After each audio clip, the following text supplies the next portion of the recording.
আপনি কি জানেন এখন আপনি অস্ট্রেলিয়ায় অ্যাপ্লাই করলে আপনার স্টুডেন্ট ভিসা সাকসেস হওয়ার রেট 99%। আপনি হয়তো এতক্ষণে গণযোগাযোগ মাধ্যম অথবা সোশ্যাল মিডিয়া থেকে জেনে গেছেন যে অস্ট্রেলিয়া ইমিগ্রেশন ডিপার্টমেন্ট বাংলাদেশকে অ্যাসেসমেন্ট লেভেল 1 কান্ট্রি হিসেবে অ্যানাউন্স করেছে। প্রত্যেকটা নিউজ এবং প্রত্যেকটা সোশ্যাল মিডিয়া পোস্টেই বলা হচ্ছে বাংলাদেশ এখন অ্যাসেসমেন্ট লেভেল 1, কিন্তু শুধু কান্ট্রি ছাড়াও এডুকেশন প্রোভাইডার্সদের মধ্যেও লেভেল 1, 2, 3 আছে। আজকের ভিডিওতে আমি আপনাকে বোঝানোর চেষ্টা করব কান্ট্রি ওয়াইজ কিভাবে লেভেল 1, 2, 3 সিলেক্ট করা হয় এবং কিভাবে এডুকেশন প্রোভাইডার্স অর্থাৎ ইউনিভার্সিটি, কলেজ এবং ইনস্টিটিউটগুলোকে কিভাবে লেভেল 1, 2, 3 হিসেবে অ্যাসেসমেন্ট করানো হয়। আসসালামু আলাইকুম, আই এম ওহি Mahmud, sharing Australia study and migration tips from my Australia 24। My Australia 24 থেকে আমি রেগুলার অস্ট্রেলিয়া স্টাডি এবং মাইগ্রেশন রিলেটেড অর্থাৎ পিয়ার প্যাথওয়েজ রিলেটেড ভিডিওস আপলোড করে আসছি। আমার লং ফরম্যাট ভিডিওসগুলো সাধারণত বিভিন্ন টপিক এবং বিভিন্ন আপডেটস নিয়ে আপনাকে জানানোর চেষ্টা করে এবং আমার শর্ট ফর্ম অর্থাৎ যেগুলো ইনস্টাগ্রাম এবং টিকটক সেগুলোতে আমি মূলত পিয়ার প্যাথওয়েজ নিয়ে কথাবার্তা বলে থাকি। তাই আপনি যদি বাংলাদেশ থেকে অস্ট্রেলিয়ার ফাইল প্রসেস করতে চান, আমার অস্ট্রেলিয়া অফিস থেকে নিচে একটা কন্ট্যাক্ট ফর্ম দেওয়া আছে বা ক্যাপশনে পাবেন অথবা কমেন্টে পাবেন, সেটা আপনি সরাসরি ফিল আউট করে নিতে পারেন। সেই কন্ট্যাক্ট ফর্মটা যখন আপনি ফিল আউট করবেন এবং আমি আপনার প্রোফাইলটা চেক করে যখন দেখব যে আপনি এলিজিবল, তখন আমি আপনাকে ডকুমেন্টে ফর্মটা পাঠিয়ে দেব। এছাড়া আপনি যদি অস্ট্রেলিয়ার মেলবোর্নে থাকেন তাহলে আপনি সরাসরি আমার সাথে ফেস টু ফেস আমার অফিসে এসে কথা বলতে পারবেন, ডিসকাস করতে পারবেন এবং আপনার পিয়ার প্যাথওয়েজ নিয়ে নেক্সট স্টেপ কী হওয়া উচিত সেটা নিয়ে আমি হয়তো আপনাকে একটা ভালো স্ট্র্যাটেজি সাজিয়ে দিতে পারবো। আচ্ছা, বাংলাদেশ অ্যাসেসমেন্ট লেভেল 1-এ আসার সুবিধা কি হলো? সুবিধাটা এই হলো যে এখন ভিসা সাকসেস রেট 99% এবং ভিসা প্রসেসিং টাইম সবচেয়ে শর্টেস্ট, অর্থাৎ খুব দ্রুত আপনার ভিসা হয়ে যাবে। থার্ডলি, আপনার ছেলে মেয়ে বা আপনি বা আপনার ভাই বোন বা আপনার রিলেটিভ বা আপনার ফ্রেন্ড, আমি মনে করে নিলাম আপনার জন্য একটা সুবর্ণ সুযোগ যদি আপনি একটা হায়ার স্টাডিজ একটা বিদেশি ইন্টারন্যাশনাল লেভেলে পেতে চান, কারণ অস্ট্রেলিয়ার এডুকেশন সিস্টেম খুবই ভালো। বাংলাদেশ থেকে যদি আপনি খুবই সহজে ইন্টারন্যাশনাল লেভেলের লেখাপড়ার সুযোগ পান এবং সেটা যদি খুবই দ্রুত সময়ে আপনার ভিসা গ্র্যান্ট হয়, এর চাইতে বেস্ট নিউজ আর কিছু হতে পারে না। আপনার ফিউচারটা আপনি বাংলাদেশের চাইতে যদি একটা ইন্টারন্যাশনাল কান্ট্রিতে সেটেল করতে পারেন, আমি গ্যারান্টি করতে পারি আপনি এই ভিডিওটা আজ থেকে 10 বছর পরে দেখে হলেও আমাকে থ্যাংক ইউ দেবেন।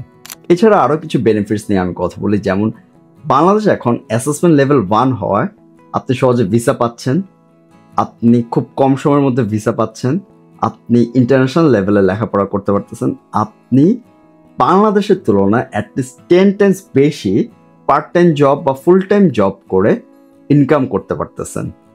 ফিফথ, আপনি হেলথ কেয়ারের ইন্স্যুরেন্স পাচ্ছেন। সিক্সথ, আপনি বিভিন্ন মানুষের সাথে বা বিভিন্ন ন্যাশনালিটিসের লোকজনের সাথে মিশতে পারতেছেন, আপনি খুব ইজিলি ট্রাভেল করতে পারতেছেন অ্যান্ড আপনি আপনার পার্সোনাল স্কিল এবং পার্সোনাল গ্রোথকে আরও বেশি ফাস্ট করতে পারতেছেন, অর্থাৎ আপনি পার্সোনালি নিজেকে আরও বেশি ডেভেলপ করতে পারতেছেন। তাই আমি মনে করি আপনার এখন থেকে অস্ট্রেলিয়া অ্যাপ্লাই করা উচিত।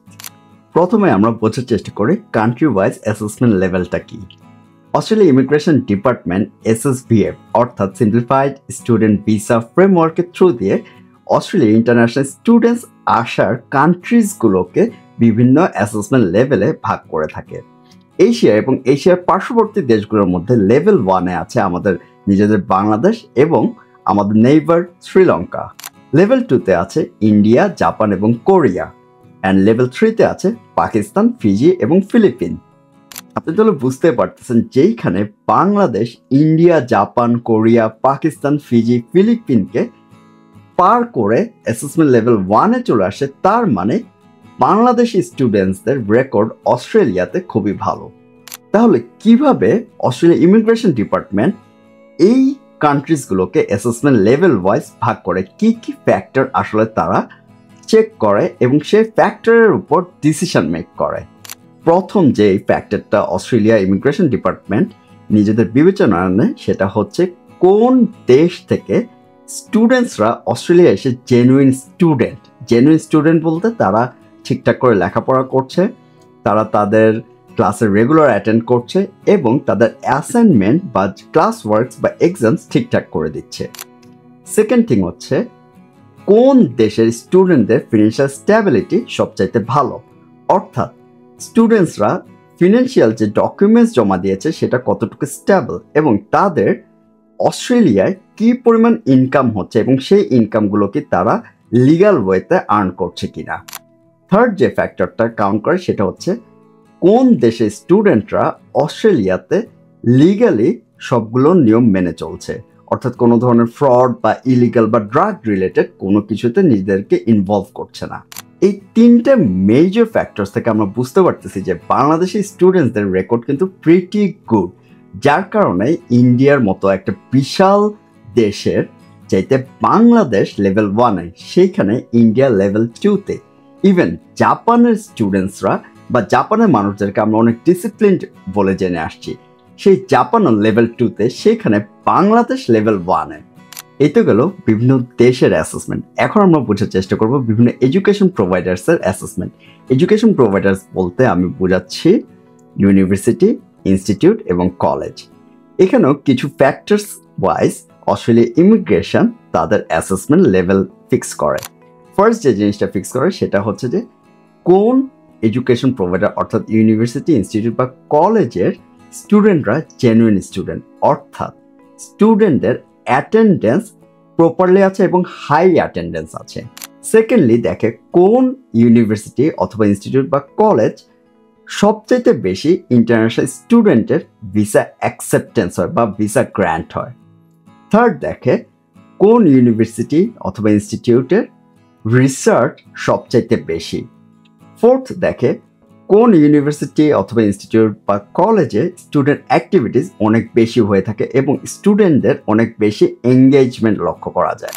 অ্যান্ড মোস্ট ইম্পর্টেন্ট যে ফ্যাক্টরটা সেটা হচ্ছে কোন ইউনিভার্সিটি অথবা ইনস্টিটিউট অথবা কলেজের ড্রপ আউটের সংখ্যা খুবই কম, যার যত কম ড্রপ আউট তার লেভেল তত বেশি। তাই অস্ট্রেলিয়ার জন্য লেভেল 1 হিসেবে আছে গ্রুপ অফ 8, যেখানে আছে university of Melbourne, Monash university, university of Sydney, UNSW, university of Queensland, university of Adelaide and অস্ট্রেলিয়ার ন্যাশনাল ইউনিভার্সিটি। এই 8টা ইউনিভার্সিটি অস্ট্রেলিয়ার গ্রুপ অফ 8 নামে পরিচিত এবং Flinders, Federation, CQ, Swinburne, La Trobe, RMIT, Wollongong অর্থাৎ university of Wollongong and others. এছাড়া ইনস্টিটিউটগুলোর মধ্যে আছে এমআইটি, ভিআইটি, হোমস ইনস্টিটিউট। আমার এই ভিডিওটা বানানোর মেন পারপাসই হচ্ছে আপনাকে অথবা আপনার ছেলে মেয়েকে বা আপনার ভাই বোনকে বা আপনার পার্টনারকে বা আপনার ফ্রেন্ডকে বা আপনার যে কোনো রিলেটিভকে এডুকেট করা অস্ট্রেলিয়া কেন 2026-এ most demanding and high valued একটা কান্ট্রি হতে পারে হায়ার এডুকেশনের জন্য। আমি স্ট্রংলি বিলিভ করি বাংলাদেশের প্রত্যেকটা ইয়াং ছেলে অথবা মেয়েকে জীবনে একবার হলেও বিদেশে আসার এবং অ্যাটলিস্ট একটা মাস্টার্স ডিগ্রি অস্ট্রেলিয়া বা বিদেশের যে কোনো একটা দেশ থেকে শেষ করা। এটা শুধুমাত্র তার ক্যারিয়ারের জন্য না, তার পার্সোনাল গ্রোথের জন্য। দেশের বাইরেই যখন একটা ছেলে বা মেয়ে আসে তখনই তার নতুন একটা জগতের সাথে পরিচয় হয়, তার স্কিল বাড়ে এবং তার হিডেন যে পটেনশিয়াল আছে সেটা আস্তে আস্তে বৃদ্ধি পায় এবং সে নিজেকে আরও ভালোভাবে জানে, নিজেকে আরও ভালোভাবে পুশ করতে পারে। যখন বিভিন্ন চ্যালেঞ্জেস এবং হার্ডেলস আসে সে সেগুলো ওভারকাম করার স্ট্রেংথ এবং সেগুলোর নিজ থেকে স্কিল নিজে শিখে ফেলে যখন সে একটা নতুন দেশে আসে। যে কোনো একটা ইয়াং ছেলে বা মেয়ের অবশ্যই একটা ডিগ্রির জন্য হলেও অস্ট্রেলিয়ায় আসা উচিত। প্রতি 6 মাস পর পর অস্ট্রেলিয়া ইমিগ্রেশন ডিপার্টমেন্ট কিন্তু এই অ্যাসেসমেন্ট লেভেলটা চেঞ্জ করে। তার মানে আপনি যদি অস্ট্রেলিয়া আসতে চান আপনার হাতে সময় খুব একটা বেশি নেই, বলতে গেলে এখন থেকে আপনার ঘড়ির সময় শুরু হয়ে গেছে। সো আপনাকে এখন থেকে প্রিপারেশন নিতে হবে যেন আগামী ফেব্রুয়ারি ইনটেক অথবা জুন ইনটেকে আপনি অ্যাপ্লাই করতে পারেন। অ্যান্ড আপনি যদি আমার থ্রু দিয়ে অ্যাপ্লাই করতে চান আপনি কন্ট্যাক্ট ফর্মটা ফিল আউট করে ফেলবেন।